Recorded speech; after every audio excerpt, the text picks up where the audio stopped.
Qui vingui a la Garrotxa pot fer moltes coses, pot anar en globus, pot fer mil i una coses, però el que ha de fer, sobretot, és anar a menjar. I és que ja ho sabeu que qualsevol indret de Catalunya té bons restaurants, té bones menges i té bons plats aquells tradicionals. Tradicionals que són d'aquells que molta gent fa a les cases, però després també hi ha les especialitats, i especialitats que es tornen tradicionals. Si parlem d'Olot, hem de parlar de les patates farcides, de les patates Olot, de les patates a la Déu, de les patates amb bretxa. No sé de quin nom és el més màgic per definir aquesta mena de patata farcida, en la qual té molta història i que va néixer en un restaurant que està en un indret idíl·lic, que és aquí a la zona de la Moixina. El restaurant La Déu, a veure si trobo per aquí en Pere Reixac, que és una d'aquelles persones que sempre la trobes aquí treballant, d'aquella gent que quan tu li veus que allà hi ha ofici i que hi ha tradició i sobretot, com diem, que hi ha pedigrí. Mira, ja el veig. Pere, bon dia. Bon dia, què tal, Josep? Escolta'm, quan parlem de La Déu, quan parlem d'Olot, és un d'aquells restaurants emblemàtics que jo no sé quan vau començar aquí aquesta història de La Déu. Bé, per descomptat, nosaltres, la nostra generació, que ja som la tercera, no vàrem començar. Avui el que porta el timó ja és la quarta generació, però el que sí puc dir que sobre el 1885 nosaltres tenim dades de que el restaurant com a tal no, però que era hostal. Tenia en compte que aquí hi havia el que era la carretera de Santa Pau, passava per aquí, és la primera carretera que hi havia per Santa Pau, i per tant, com hostal, la gent esperaven a fer un got de vi, inclús es portaven l'embotit, i aquí venien i escalfaven el vi i es feien un pa torrat, no en tomata. En aquells moments encara ja n'hi havia de pa en tomata, però el que venien era bàsicament a fer, doncs, escalfar el vi, perquè aquestes petites muntanyetes que tenim aquí al costat, doncs a mi m'ho han explicat. Jo no ho havia vist, jo havia trepitjat raïm, perquè tenim un sòtano que tenim una petita bodega, però jo no havia vist que hi hagués raïm. Ara a mi els pares em havien explicat que sí, que hi havia vinyes, coses molt petites. Sí que recordo a l'entrada el que hi havia típic amb els masos, doncs que a l'entrada sempre hi havia algun serment que donava raïm, no? Això sí que em recordo d'haver-ne vist aquí a la Déu. Però el que sí no recordo són les vinyes, per dir-ho de manera, no? Però, com us dic, el que venien aquí bàsicament era, ja em dic que es portava l'embotit i el que no se'l portava doncs l'agafava, el comprava, però venien a fer això. Era un hostal on les dones es cuidaven de lo que era el tracte amb la gent i els homes feien el conreu de tot el que són avui aparcaments i camps d'aquí al voltant, doncs era camps on s'hi feien patates, on s'hi feia blat de moro, on s'hi feia tots els productes que es podien treure en aquells moments. No crec que hi hagi vingut cap client ni cap clienta a aquest restaurant i no hagi menjat com a mínim un plat d'aquestes patates farcides, aquestes patates de la Déu. Tot això té una història molt bonica. Sí, aviam, això com molt bé dius, ara em venia al cap una cosa, és com anar a Roma i no anar a veure el papa, no? Llavors, aquí sí, efectivament, i si no, nosaltres els hi recomanem, la gent s'hi tira, ho agafa per descomptat, i com deies la història, bé, això ve del 1943, quan els meus tiets doncs, es varen casar precisament aquest any. Curiosament, aquest any va ser l'any que els tiets amb el pare es varen adquirir, varen comprar el mas, es va posar en venda el mas i el varen comprar. I dic això perquè coincideix tot, no? Resulta que es varen casar, en aquells moments ja van anar de viatge de noces a Mallorca.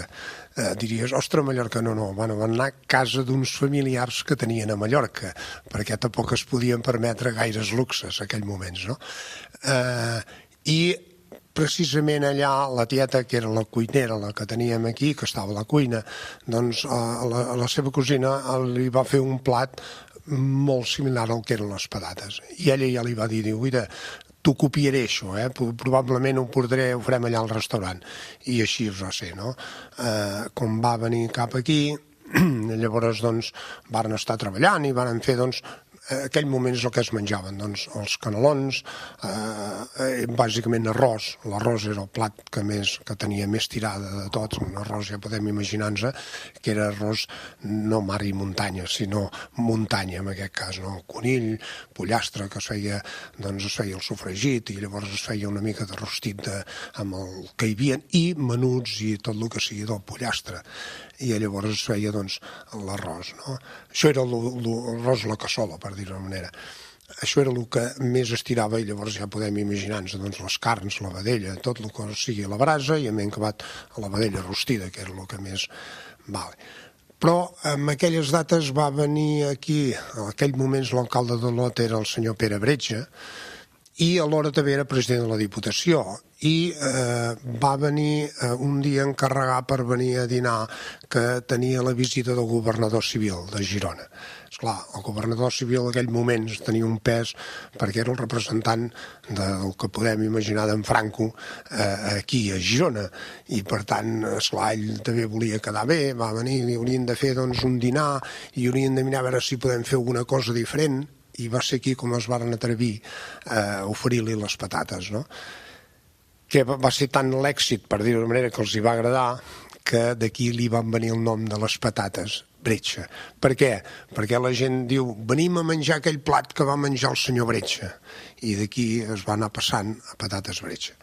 I això, com us dic, això era el 1943, i el curiós va ser que a partir d'aquí, aquests moments, patates de la Deu no, es deien patates Bretxa, i van anar tirant anys, fins als anys 60-70, com l'evolució dels 600, que esclar no donaves pas l'abast a fer producte, perquè venia, estem, com molt bé has dit, a aquesta contrada d'aquí, entre la Moixina i la Deu, per dir-ho d'una manera, doncs el que era conegut per postals com a tal era a la Moixina. I, esclar, però les sobres, jo dic les sobres, la gent que no cabien allà, doncs, esclar, un puesto o altre anaven, no? I venien aquí, esclar, era una quantitat cada cap de setmana. Imaginem-nos anar amb uns 600 amb les carreteres que hi havia en aquell moment, no autopistes ni... no. Doncs unes carreteres, i venir 5 i 6 persones dintre dels 600 avui seria impensable. Doncs així era com arribaven aquesta gent aquí. La majoria, no tots, però la majoria venien així. Clar, als anys 60-70 nosaltres ja va fer un esclat al restaurant, que vàrem fer ampliacions, i fins a dia d'avui, que hi ha llavors, esclar, el tema de banquets, hi ha els 60, com us dic, això ens va fer que vàrem tenir un canvi radical amb el que era l'agricultura i el bestiar que teníem, és a dir, jo recordo això d'haver-hi porcs, les vaques, que cada dia doncs tenies el producte allò que dèiem quilòmetre zero avui, ostres, o sigui, tota la vida ha de ser quilòmetre zero, perquè ho tenies ben bé aquí, i, esclar, això ja va canviar completament, es va haver de deixar el bestiar, es va haver de deixar el conreu, i dedicat a la restauració. I aquest va ser una mica l'evolució d'aquest restaurant que avui és Restaurant La Deu. Aquestes patates que, com dic, han sigut una especialitat que ara ja s'han transformat en una tradició, que molta gent les fa, és a dir, és una d'aquelles coses bones, quan ara tu deies als teus ties, no, que les van tastar, que em sembla que a Mallorca les feien amb carn de xai, i van dir, mira, les farem amb carn de porc, perquè aquí, diguem-ne, som una comarca de porc, i dius, te les copiaré. Clar, aquesta és una de les millors coses que a un li poden passar, no? Diuen que quan es copia és que fas les coses bé. Efectivament, ho has dit molt bé, és veritat, i m'ho havia deixat això, que sí, que allà, de lògica, a Mallorca, el xai era la carn amb excel·lència que tenien allà, i que aquí nosaltres el xai no era tant, el que dominava més era el porc, el porc i la vedella, però bàsicament el porc, no? I aquí és on la tia, per dir-ho d'una manera, doncs va adaptar aquesta patata amb els productes nostres d'aquí, i com molt bé et deia, per això et deia el de quilòmetre zero, perquè tu fas un producte adaptat amb el que tu tens aquí en el territori, no? I aquesta va ser, doncs, una mica, amb tot l'altre, amb petites variacions, perquè en definitiva hi poses, per comptes de clara d'ou, hi poses l'ou, o hi poses, vull dir, això són, o la beixamel, a l'hora de lligar, m'he acabat com has fet el farciment aquest, i lligar-lo, doncs hi poses una mica més de llet, o hi poses, aquí aquests detalls són quan un personalitza la seva cuina i posa o sigui, la creativitat que en diguem, no? Que cada un té la seva i ho fa d'acord als seus gustos. I d'aquesta manera, vull dir, aquesta és la patata que nosaltres vàrem fer aquí. Clar, a base del temps el que la gent va agafar és aquell gust d'aquella patata i moltes vegades nosaltres també diguem, com molt bé has dit, no? Patates d'Olot, patates d'aquí, patates d'allà. Escolta, però la gent, com tu has fet una cosa i l'has arrelat, la gent sempre, aquí dintre el cervell hi tenim l'imatge, l'idea i el gust, que és molt important, els records, els tenim d'aquelles i copiem i diguem i sempre comparem.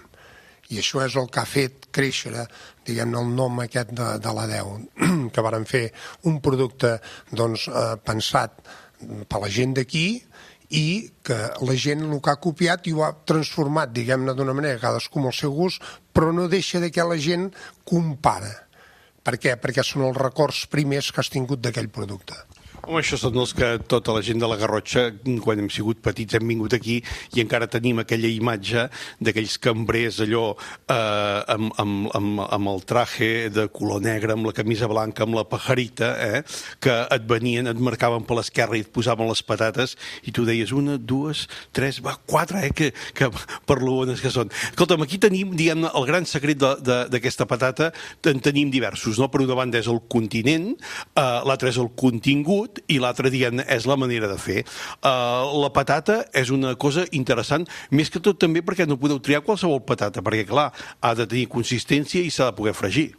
Efectivament, no ho has dit, s'ha de poder fregir, ha de tenir una primera fritura, doncs que la patata et quedi no el que en diríem xip, però sí que ha d'arribar al punt que tingui una mica de crunch i, per descomptat, llavors que no hi ha patata que absorbeix molta humitat, molt d'oli, i que tampoc ens interessa, perquè llavors són olioses, com les tornes a fregir, com fas la patata, que has acabat de fer la patata, la tornes a fregir, queden olioses. Per tant, ho dius molt bé, no? Sàpigues que abans no comencem o comences a fer patates, et mires molt bé el tipus de producte que has de gastar, no? Aquí, per descomptat, la patata canabeca és la que ens anava, dic en aquells moments que ens anava més bé. Hem de tenir en compte que tot això també ha evolucionat de l'agricultura i, per tant, els processos també són una mica diferents. També el calibre de la patata, o sigui, el tamany, és important. Diràs, no, aquí és important per a nosaltres poder donar una quantitat d'idees, 1, 2, 3, 4, de que no te'n toqui una que sigui un didal i una altra de molt gran, no? Hem de mirar de fer un plat que 4 o 5 unitats sigui una cosa homogènia i consistent alhora, no? Llavors, com deies, la patata sí que val la pena i ens hi dediquem temps, abans no fem i comprem el primer producte, a mirar a veure quina és la que ens va més bé en aquests moments. Perquè també l'època i la temporada, cada temporada és diferent. A més, ara a vegades diguem que no plou, que no... Cuidado amb tot això, vull dir, el temps influeix molt i molt les humitats a l'hora de fer aquest tipus de producte. L'altre és el contingut, i aquí hi ha l'alquímia de les carns i la manera de fer-los, no? Un podria arribar a pensar, bueno, no sé, és carn de caneló. Pep, atenció, aquí hi ha aquesta barreja que vosaltres feu, que no sé si és d'una carn, de 2, de 3... Bé, bàsicament hi ha porc i vedella, aquest és el més important, no? Els processos són fàcils i senzills, es fer un rostit, partint d'un rostit, esclar, fas el sofregit, o pot ser al moment, o bé, o pot ser a part, però normalment ja tenim fet el sofregit es té molta cura de com ha de ser, el producte, tant la ceba com la tomata, i llavors el que serien les carns, el porc i vedella, sí que alguna vegada et demana, avui m'agradaria, i si pots incorporar algun producte més, però és complicat. Nosaltres, la nostra base és aquesta i sempre anem allà mateix, no? Mirar que la carn, esclar, per descomptat, tu saps que la vedella sempre tarda més en coure's, que el porc és més fàcil, i això és una altra de les coses que el client a vegades et diu. Sobretot el client, hem de pensar que la 10 no és un restaurant d'avui, ni de fa 5 anys ni 10 anys. La DEU, sortosament, malauradament pel Covid, sortosament després del Covid, va obrir les portes i tornava a tenir gent.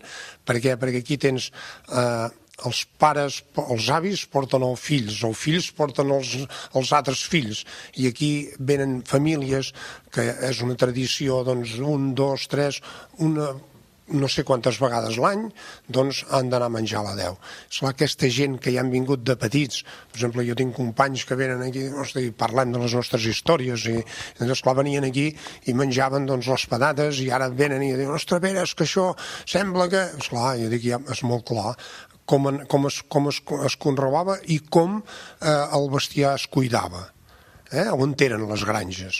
Els porcs acampaven per tot arreu, vull dir, anaves en una casa de pagès, normalment si hi havia el porc estava tancat en el seu espai o també sortia per allà fora i anem a tancar el bestiar. Vull dir, això moltes vegades jo ho havia vist per aquí a la zona, no? Avui en veiem cap d'aquests, jo ja aquí, a la zona aquesta nostra, no n'hi ha ni un d'aquests pagesos que tingui el bestiar d'aquesta manera. El que hi ha, doncs, a la vall d'aquí, la vall de Bianya, la vall de Bianya, tot aquí a Sant Esteve en Bas, la vall de Bas, vull dir, hi ha granges on hi ha quantitat de bestiar. I la quantitat, esclar, això vol dir un ordre, vol dir que s'ha de fer un processos de treball, i el producte, per descomptat, és diferent. Com tens aquell producte, avui agafem un tall de llom, el poses sobre la planxa i desapareix una meitat, en el sentit de dir, no és que l'hagin engreixat ni hagin, és que el condiment, el producte que ha menjat aquell bestiar és completament diferent del que menjava abans. Jo havia anat a recollir glans aquí per donar el bestiar, això ja no existeix. Dubto que algú li doni glans, no sé que els que campen per aquí baix a Extremadura, però per aquí, o Salamanca o la zona de Bellota, no? Però per aquí dubto que n'hi hagi que van i els hi donin gla. Vull dir, tot això ha canviat, i això, per mi, i penso que no és descobrir res del món, vull dir, fa que aquell producte final, la carn aquella, sigui diferent. I per descomptat, a l'hora tu de coure aquell producte, has de tenir molta cura, perquè o et passes de cocció, et passes de cocció, aquella carn cada vegada queda més bullida i més tova. I això és el que, clar, diu, és que abans era diferent, és que menjaves i... Sí, és que abans menjàvem un tall, perquè si no tenies dentadura la postissa saltava, vull dir, donaves una queixalada, ara no, abans mossegaves, ara no, ara ens donen un biberon ja quan comencem i com anem creixent i d'allò, tot és tou, tot és flunys, tot és coses suaus, però no és que la carn en si i tots els productes han evolucionat i han canviat. Sí que hi ha gustos, però la textura, bàsicament, és diferent. I això és a vegades com dir, no, clar que és diferent. Clar, nosaltres abans creixíem així no de qualsevol manera, entenem-se, però sorties a jugar amb els amics, avui tenen un telèfon mòbil a les mans i ja s'ha acabat tot això. No em digues que això no és diferent. Doncs l'evolució aquesta, en tots els sentits hi és, i m'ho menjar també.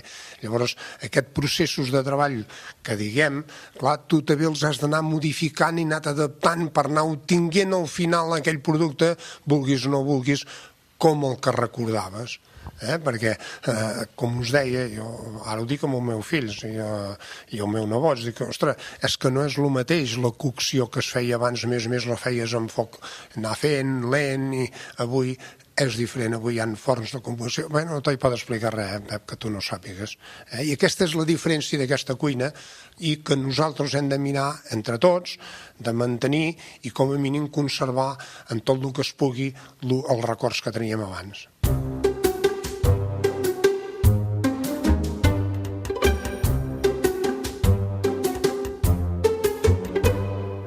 Avui som a la 10 parlant de patates farcides, patates d'Olot, patates de la 10, les patates d'Embretxa, aquest alcalde que va donar nom, un primer nom, a aquest plat, a aquesta especialitat d'aquesta casa.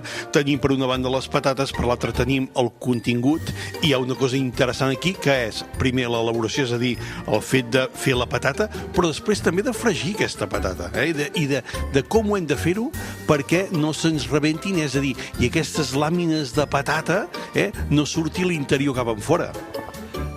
Bé, Pep, com saps, el cuiner, encara que digui no, és una feina, no. El cuiner també l'ha de treballar a la cuina. I la cuina i les mans també les té, ja fem servir guants, també hi ha altres, però abans no. I la patata, moltes vegades, un cop ha set la primera fritura, perquè tu se t'enganxi bé i la tinguis, l'has de treballar calenta. I com la treballes calenta se t'emmotlla bé amb la carn i la plegues bé una amb l'altra i queda, llavors és quan la passa el procés de refredar i després un cop l'ha refredat ja s'ha emmotlat i adaptat amb aquella primera postura que li has donat de com estava calenta, no?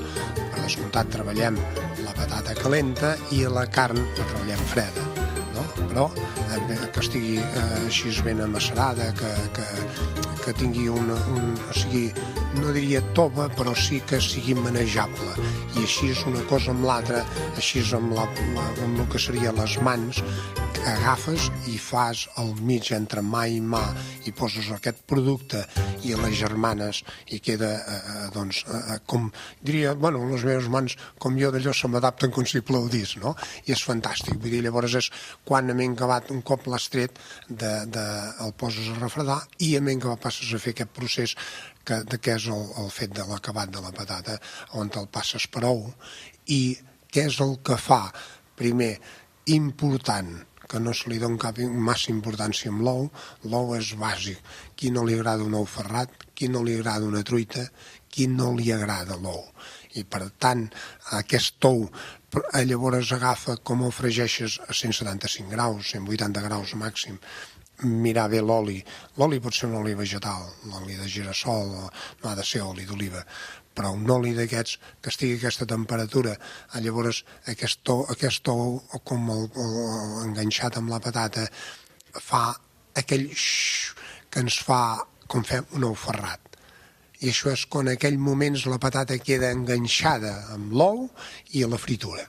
I tot queda aquest producte, que a mi l'única cosa que hem de fer és mirar que ens quedi durat, o sigui, que ens agafi aquell color que té la patata. Per això us deia abans, o us he dit ja l'altra vegada que en vàrem estar parlant, doncs que la patata és important que no ens agafi humitats, no ens agafi, ha de ser tenir aquell punt que la puguis fer xip sense arribar a xip, perquè com la tornes a fregir t'agafarà el xip. I a mi acabat en boca és com tu menges aquella patata i trenques la patata. De l'altra manera tu mastegues un producte que només xafes. En canvi, és aquí l'important, penso, almenys és el que a mi en varen, jo he pres del pares i en aquest cas la tieta que els feia, doncs quan la patata té aquell crunch i entre un i l'altre ja tens aquella carn, això en boca li dona aquell gust, aquell plaer. Són que jo, bueno, poder no t'ho sabré explicar, però és el contrast de trencar un producte que tens al cap, que et ve aquella memòria, i que dintre hi té, i a mi que et ve el gust. Però el trencament a dintre és important. Aquella mossegada, aquest petit gran plaer que té el fet de menjar-te aquestes primeres patates farcides, que jo no sé, Pere, si en vens més per la gent que hi ha al restaurant o per la gent que en ve a buscar, perquè, escolta'm, la quantitat de gent aquí que ve a buscar patates, hi ha una cosa, un plat que algun dia ja en parlarem, avui no tenim prou temps, però que és el pollastre del tall de convit, que jo no sé si en marxen més per una porta o van més cap al menjador. Les patates ja en marxen també, però poder estríem a la part, no? Que en diuen, o sigui, el 50-50. El pollastre sí, com deies, aquest per descomptat guanya per golejada el que surt més per la porta que no pas el que es mengi de la taula d'aquí.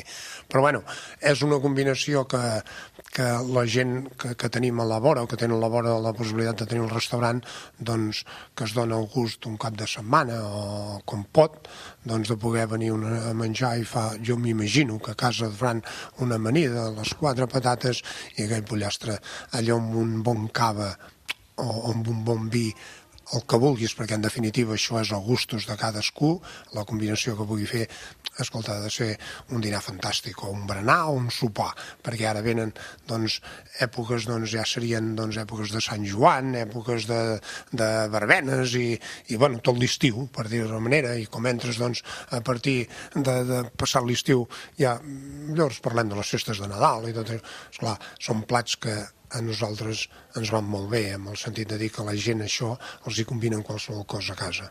De fet, si haguéssim de buscar una temporalitat, la patata és de tot l'any, no? Aquesta patata de la Déu, patata d'Olot, perquè jo no crec que hi hagi algú que digui a l'estiu, ai, no, és que fa massa calor, o a l'hivern, no. Vull dir, a més, fa festa, però també te la pots menjar els dies de cada dia. Per descomptat, no té temporada, no? Hi havia hagut aquell temps el que era Setmana Santa, que llavors el divendres pel tema de la carn i d'allò, bueno, n'hi havia que encara pagaven la butlla i per descomptat podien menjar patata sempre, però ara això no vull dir sortosament ni res, no? El temps ha canviat i la cosa és diferent i per descomptat ha passat a ser, com molt bé dius, un producte que tant li fa que mengis un mes com un altre. L'estiu va molt bé per el que seria la temperatura, encara que et mengis un producte calent però és fresc, és un producte de frescor, que combinat amb un verd et va fantàstic, amb una bona tomata, amb una mica de ceba trinxada, amb una bona vinagreta a sobre, escolta, fantàstic. Saps què vull dir? Aquest plat doncs, el combina tant amb tantes coses i a totes èpoques de l'any que dius, ostres, fa que tot l'any, com bé deies, doncs, el producte estigui demandat. Pere, va, anem a fregir patates? Vinga, va, som-hi. La Fonda, amb Pep Noguer.